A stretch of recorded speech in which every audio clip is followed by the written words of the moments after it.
નમસ્કાર વિદ્યાર્થી મિત્રો, કૃષ્ણા કન્યા વિદ્યા સંકુલ ગુંદરણ તેમજ શ્રી વિવેકાનંદ વિનય મંદિર તાલાળાની યુટ્યુબ ચેનલની અંદર ફરી પાછું આપ સર્વેનું હાર્દિક સ્વાગત છે. હવે વિદ્યાર્થી મિત્રો, આપણે લાસ્ટ લેક્ચરની અંદર કમિશનની ગણતરી કરવા માટેના બે સંજોગો શીખવાના પ્રયત્ન કરેલા.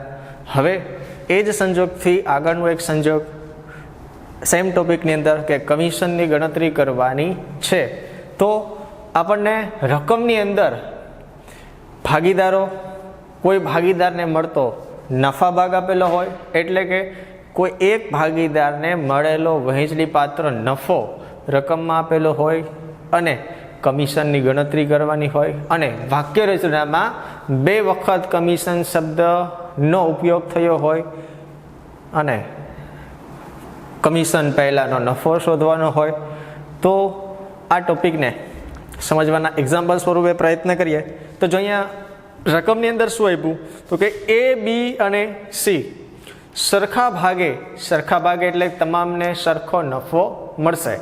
સરખા ભાગે નફો નુકસાન વહેંચતા ભાગીદારો છે.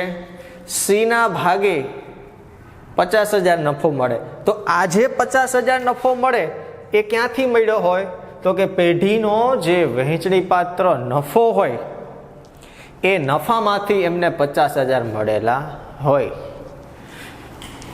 પેઢીના મેનેજરને કમિશન આપ્યા બાદના નફા પર 10% કમિશન આપવાનું છે. તો કમિશન શોધો અને કમિશન પહેલાનો નફો. હવે જો અહીંયા આપ્યું છે શું, તો કે સીના ભાગનો નફો. તો આ નફો ક્યાંથી, તો કે એને વહેંચણી પાત્ર નફામાંથી મળેલો હશે. હવે મેનેજરને કમિશન આપવાનું, તેની વાક્ય રચના શું કીધી, તો કે કમિશન આપ્યા બાદના નફા પર 10% કમિશન આપવાનું છે. તો અહીંયા વાક્ય રચનામાં કમિશન શબ્દ કેટલી વાર આપ્યો, 2 વખત. તો આપણે આગળ એક બાબત એવી સમજેલા હતા કે જ્યારે વાક્ય રચનામાં કમિશન શબ્દ 2 વખત આપ્યો હોય તો એના માટેનું સૂત્ર આપણે શીખી ગયા. પણ અહીંયા અલગ શું પડે, તો કે જો આગળના સંજોગમાં પેઢીનો કુલ નફો આપ્યો હતો, પણ અહીંયા પેઢીનો કુલ નફો નથી.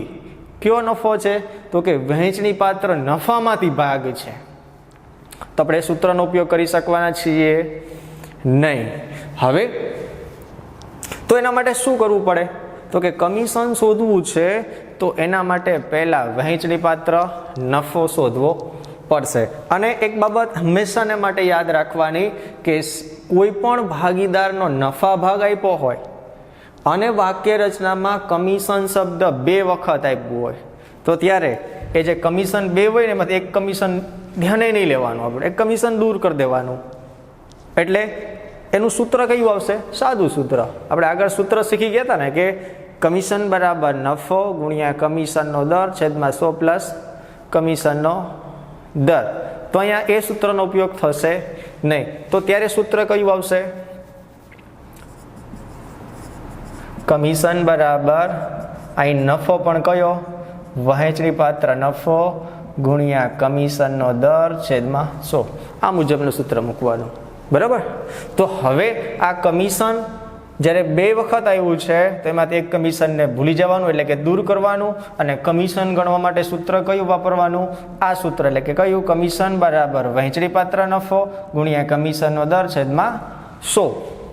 તો એ પહેલા આપણે આ જે નફો મળે છે એમાંથી આપણે કુલ વહેંચણી પાત્ર નફો શોધવો પડે. કેવી રીતે, તો આપણી પાસે ભાગીદારો કેટલા છે, એ, બી અને સી. નફા નુકસાનનું પ્રમાણ કેટલું છે, સરખે છે. તો તમામનું કેટલું, 1:1:1, અને કુલ કેટલું થશે, 3. તો જ્યારે સીનો નફા ભાગ 1 છે ત્યારે નફામાંથી કેટલા મળે, 50,000 મળે. તો આ બંનેને પણ કેટલા મળ્યા હોય, એટલા જ મળ્યા હોય. તો આપણે ત્રિરાશિ મૂકવાની. કેવી રીતે, સીના 1 ભાગે નફો 50,000 માટે આપણે લઈ લેવાનું કુલ 3 ભાગે નફો કેટલો? સમજાય એમાં? તો ત્રિરાશિ શું મૂકી? તો કે સી નો 1 ભાગ હોય ત્યારે નફો કેટલો? 50,000. આપણે જોઈએ છે શું? કુલ વહેંચણી પાત્ર નફો. તો કુલ એનું પ્રમાણ કેટલું થાય? 3. તો કુલ 3 ભાગે નફો કેટલો? તો 3 એને ગુણ્યા 50,000 એને ભાગ્યા 1. તો આપણને નફો કેટલો મળશે? આ બેનો ગુણાકાર થશે, ભાગાકારમાં 1 છે તો કોઈ ફેર પડશે નહીં. તો 3 ગુણ્યા 50,000 એટલે નફો કેટલો થશે? 1,50,000. આ શું મળ્યું? તો કે પેઢીનો કુલ વહેંચણી પાત્ર નફો. હવે આ વહેંચણી પાત્ર નફાને આ સૂત્રમાં મૂકી દેવાનું. તો કમિશન તો એમનેમ રહેશે. કમિશન બરાબર નફો કેટલો?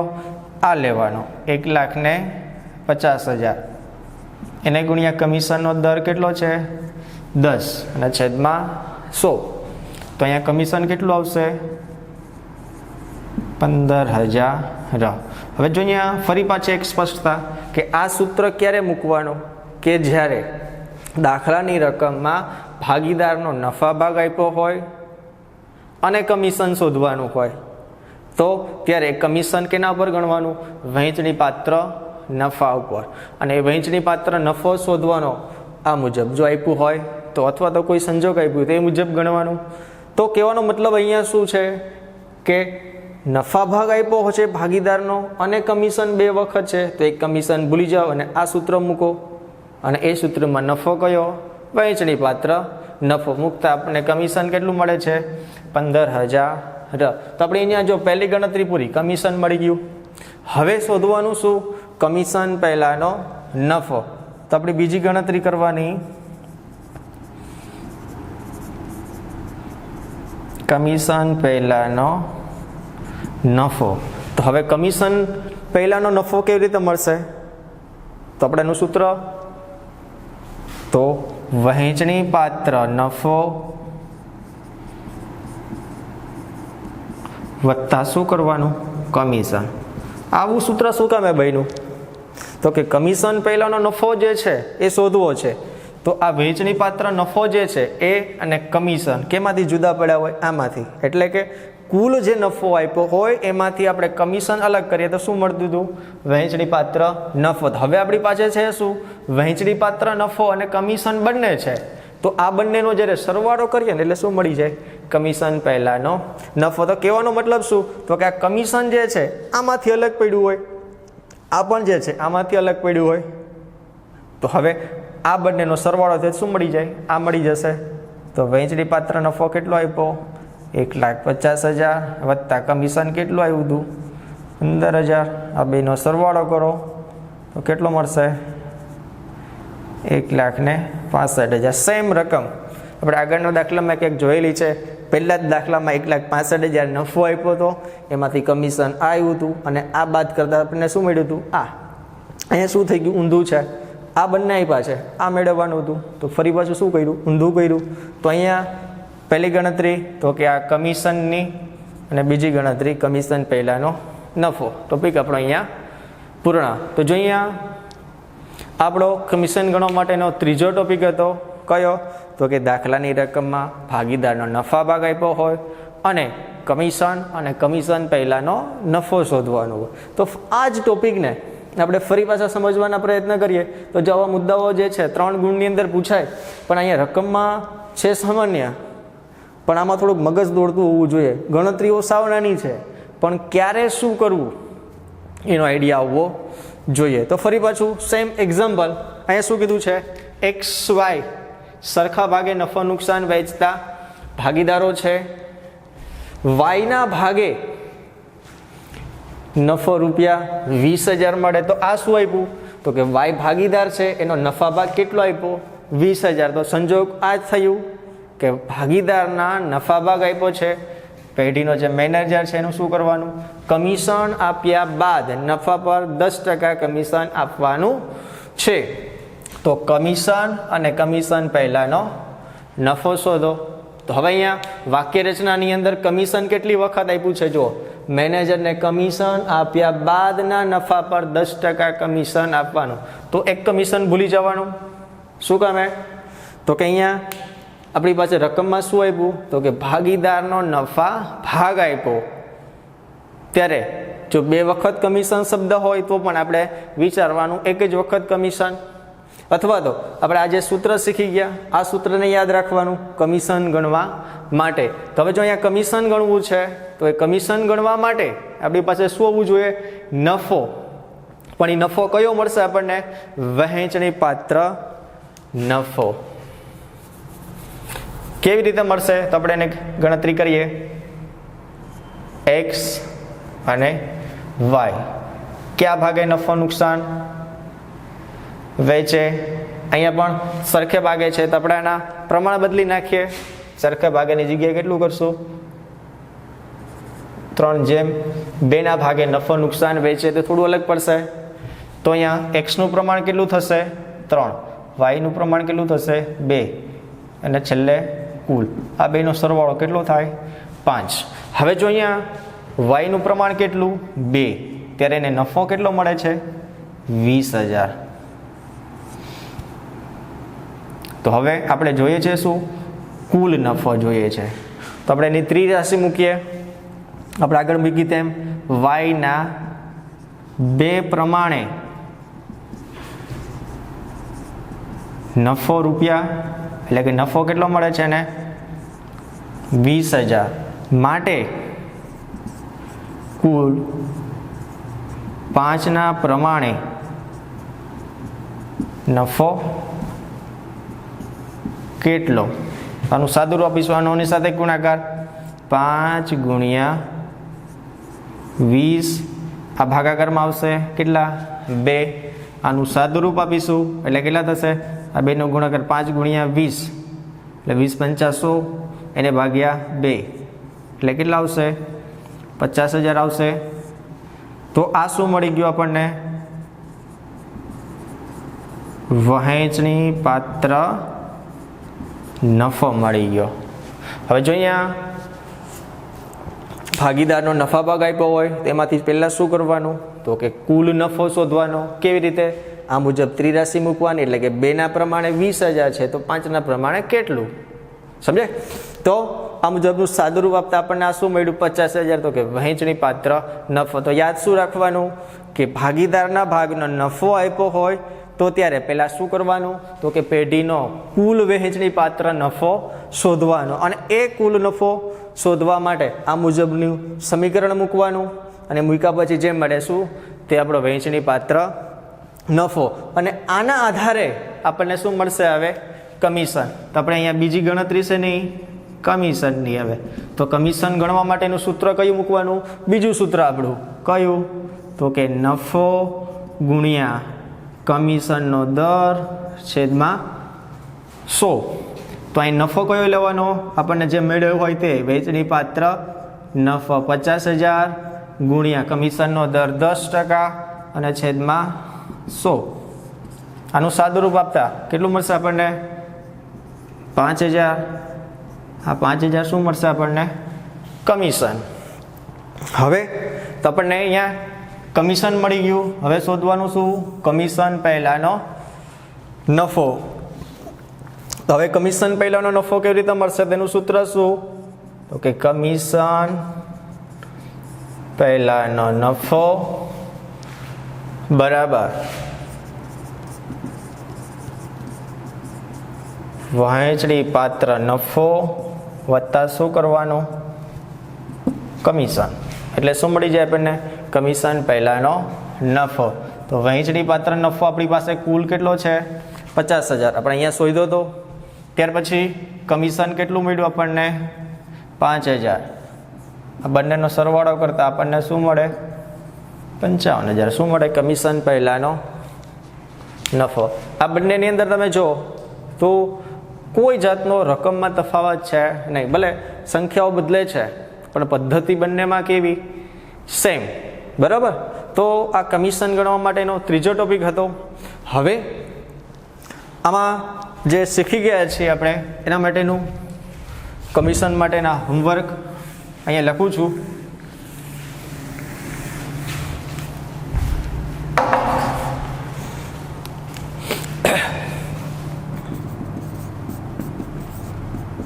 એ અને બી એક પેઢીના ભાગીદારો છે. પેઢીનો કુલ નફો ₹55,000 છે.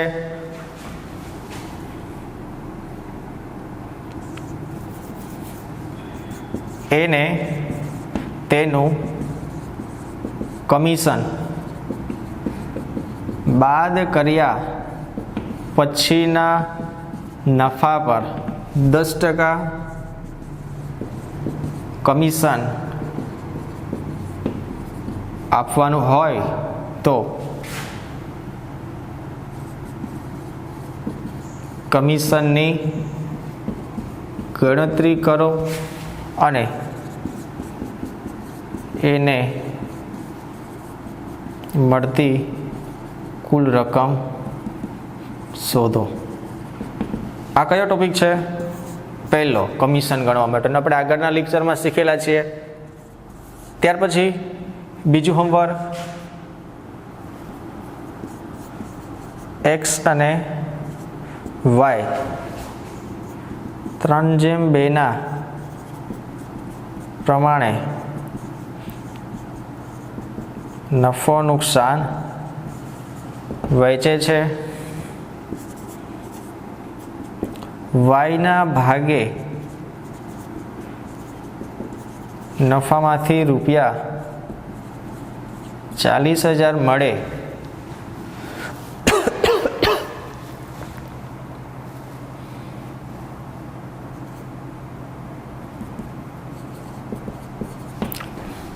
તેના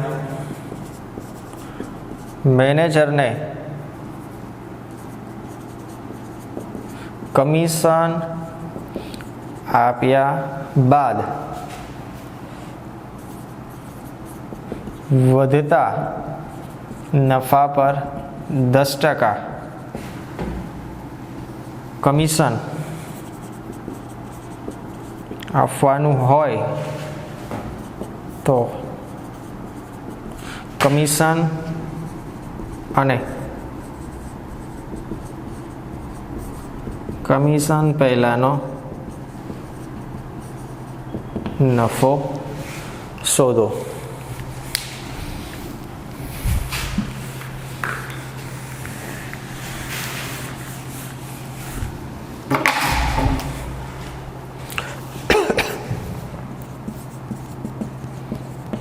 કમિશન આપ્યા બાદ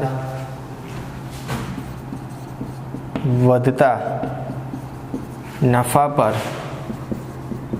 10%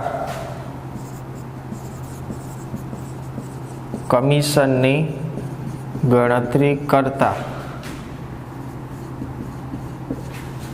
30,000 મળે. પી અને ક્યુ 3:2 પ્રમાણે 2:1 પ્રમાણે નફો નુકસાન વહેંચે છે. તો દરેક ભાગીદારને